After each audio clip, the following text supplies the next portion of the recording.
Welcome back, ladies and gentlemen. Today, just going to be pruning these back. Got some phlox here. Prune these back to get bigger plants, bushier plants with more flowers. Normally, people cut these back, call it the Chelsea chop. You cut a third of it back, just around Chelsea. What I like to do is cut it all back. Get in here, just show you. I like to get in here and cut it back. Just take a few inches off the top, before 5 inches. Like so, you don't have to be too precise with it.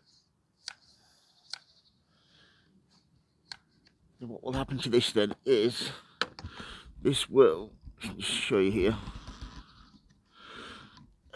folks, zoom in a little bit, yeah, just see there, this will send out side shoots, so instead of one flower head you'll get several per stem, at least a couple.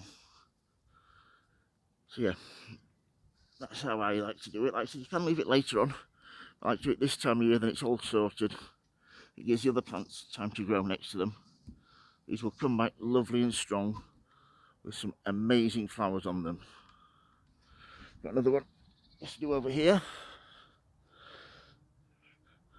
One over there, but we should go down and do this one. This is a really big one here. This is one. This is one I've done half and half. I'll show you half and half on this one.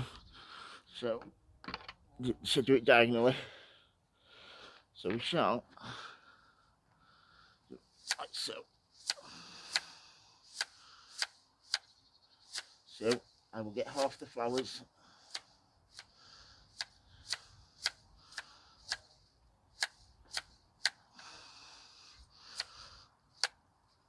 So by doing it that way, we'll get half the flowers this side, and then the other side of the plant will flower 3 or 4 weeks later with a second flush of blooms.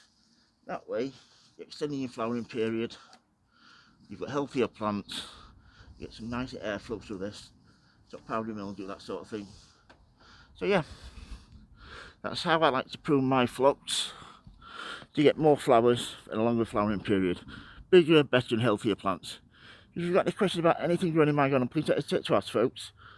If you like these videos, please subscribe and like it. It does help my channel.